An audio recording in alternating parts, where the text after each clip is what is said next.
Hey guys, just wrapping up another day here. It's Saturday evening and it's perfect outside right now. It's been really hot all day. It's been hot all week, all month actually. And just outside enjoying myself a Corona with Clamato. Forget what they call this, but absolutely delicious. I love this in the summertime. But just felt the urge to pick up the camera and kind of share with you what I'm thinking right now out in the garden.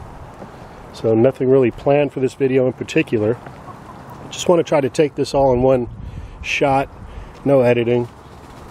Sometimes I have difficulty doing that, to be honest with you, but I've got a great audience out there, so I know you guys won't be too judgmental if the video is not quite up to par.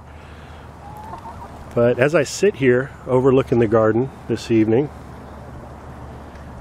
I got to thinking how little effort I put into this project this year, including watering, and I just wanted to share with you some of the results that I've been getting and what I've really been doing out here this year to make this a success. So first off, I've only spent maybe 2 hours doing any type of work, maintenance whatsoever out here in the past month. And 70 to 80% of this garden, mostly on the back far end where most of the fruit trees are, hasn't seen water in 2 months. Now, not everything is doing well because of the lack of water, but the majority of stuff is surviving just fine. And I thought that this was pertinent to share with you guys because I'm here in Northern California. We're extremely dry and hot weather, like I said. And it's just amazing how once you get everything set and the roots start to grow deeper into the soil, how resilient the plants can be. And some things are more resilient than others. Of course, the fruit trees that have been in the ground for several years are doing well. Some of the newer plantings, some of the new things that I put in the ground are suffering a bit with the lack of attention. But like right here, this is the very beginning of the garden. Some folks would call this a zone 1. Closest to the house, we try to plant things that we're going to try to access on a regular basis. And this is what we had been calling the Garden of Hope. This was just a hodgepodge of different plants. Some were transplanted from elsewhere in the garden. Some were planted from seed. And there's a lot of challenges with this plot, but as you can see, it's doing excellent right now. We've been harvesting daily okra, sweet cherry tomatoes. There's some zucchini. There's a lot of things that we could be pulling out of here today. Falling behind on some of the harvesting. You can see the huge red chard back there.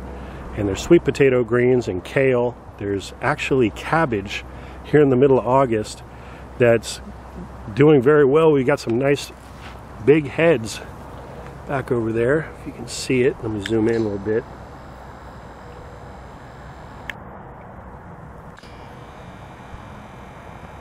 So for a cool crop, it's doing really well in this garden here because of the density.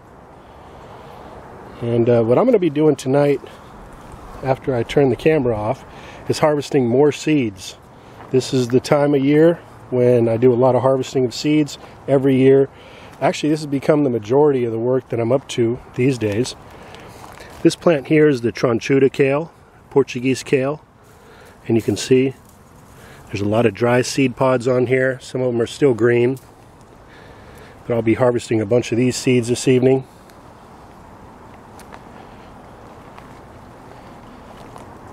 This area of the garden here has seen more water than anywhere else.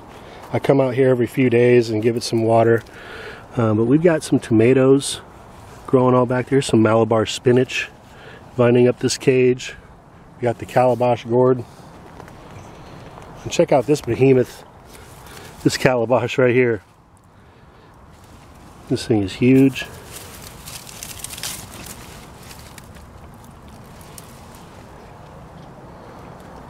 The goji berries have been really exploding with lots of new berries again. We get a couple good harvests off of these plants each year. You can see we got flowers, green berries, and then there's red berries. Go over here into the chicken coop, chicken run. Some of these gojis are quite large. From a distance, it's hard to make it out that there's any berries on here, but once we get in close, you can see. So I've got some other perennial greens. These are two different tree kales that are loaded with seed pods. Again, unique varieties. And I'll be collecting seeds from these as well. This tree kale back here, you can see it's starting to push out the new growth. You could take cuttings from these. This guy is 12 plus feet. I just harvested all the seed pods off of it, so now it's starting to flush out the new growth. And I'm really, really excited about this variety here. I'll talk more about this in the future. I've already got a name chosen for it, but I'm not going to announce that yet. Got the pineapple guava here. Very resilient, evergreen crop. The compost bin is full. I give it some water from time to time just to help things heat up and break down.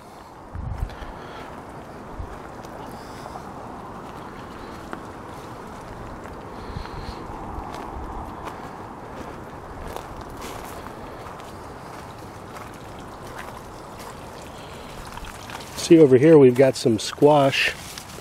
This I thought was a spaghetti squash. It looks like maybe it hybridized with some other squash variety. Almost looks like a pumpkin actually.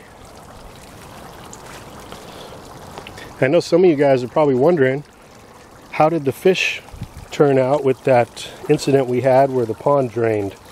Well, the fish are doing excellent. No casualties.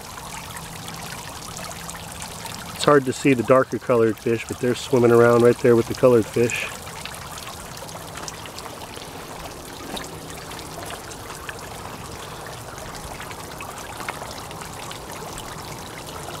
I'm going to go ahead and give them a little bit of food. That's what they're waiting for. They see me.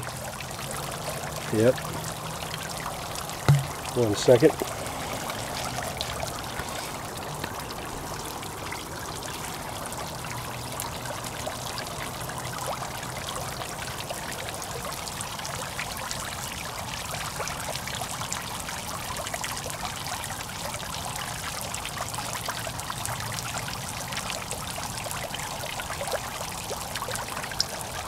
So that is some good news there.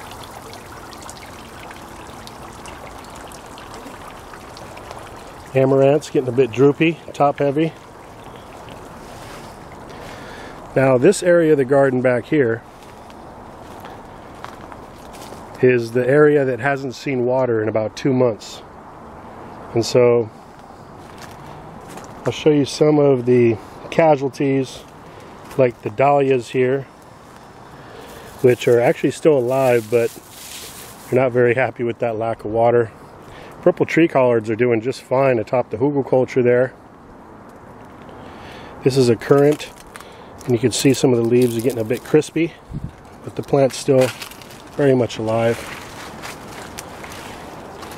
Even the ashitaba, again, hasn't seen water in a couple months. It would be doing a lot better with water, but very much alive, a lot of new growth. This is, I think, important information to share with you guys. This is one of the best things about having a food forest,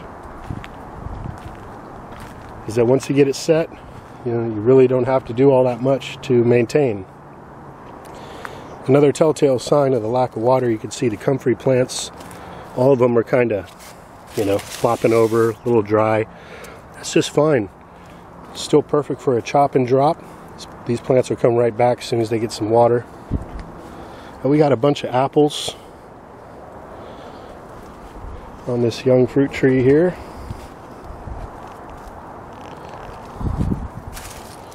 Some more apples, or an apple over here.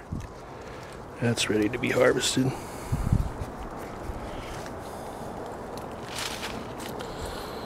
My aronia berries didn't do that well this year because, again, the lack of water, so the berries are quite small and they're dry. Well, the camera just shut off, but we're back. You can see the echinacea here doing okay. These heads are about ready to be harvested to collect seed, so I'll be doing that.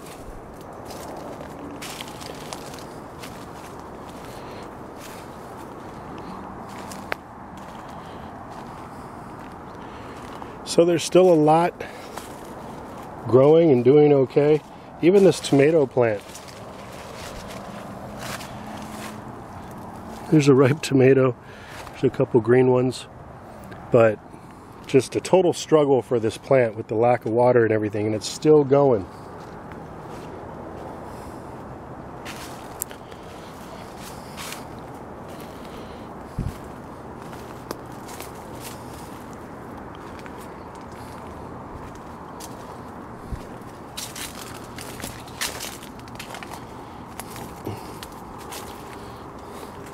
My Brussels sprouts aren't too happy. So you can see they've dropped a lot of leaves. The Brussels sprouts themselves are, well, they're still going, but 2 months, just about 2 months since these plants have seen water. The hop vines back there. So you're probably wondering, why the lack of water? Why aren't I watering? Well, I think the main issue is that I still have yet to set up an automatic system to cover the entire garden. It's going to take a large multi-zone system to have everything on a watering plan, and that's definitely on the agenda going into next season. But with that being said, most things are surviving, just not thriving, which is good news.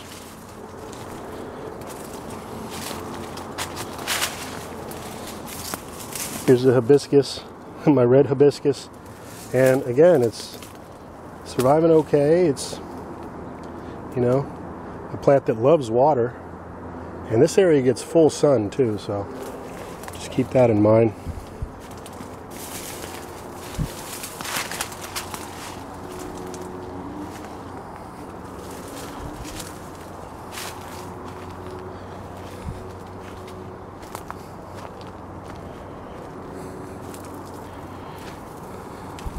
You can see this Asian pear has got some fire blight. Need to take care of that.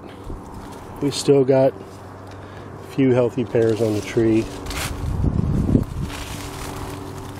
Just one on the Asian. There's a couple more pears over here. Some multi-grafted.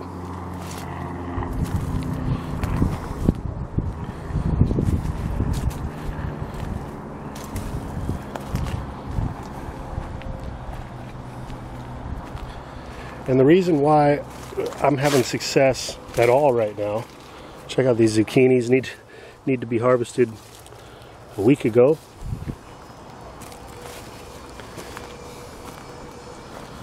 Is because of the density and the amount of plants that I have growing. It's, you know, you plant more than you need, and the most resilient are going to survive. I'm going to harvest some Armenian cucumbers tonight, get them in the fridge, making juice tomorrow.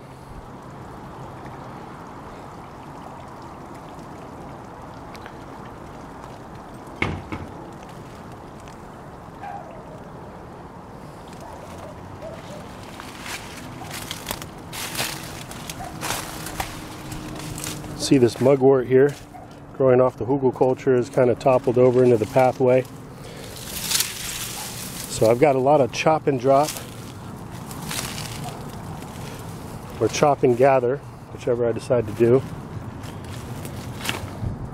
to clean things up a bit, get ready for fall. I hope you guys are thinking about your fall and winter gardens. If you're planning on doing that now, now's the time really to get moving. Should have already started planting some seeds out in some pots, getting those ready.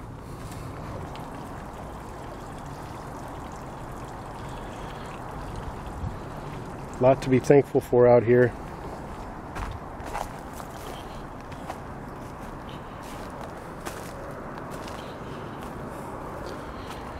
Here we've got some jalapeno peppers.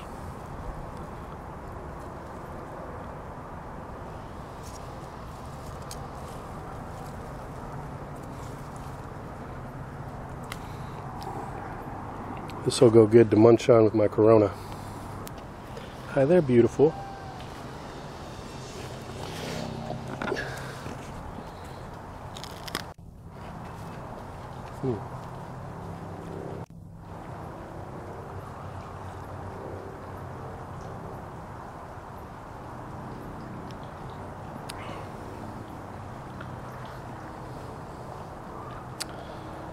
As always, I hope everyone's having a wonderful evening.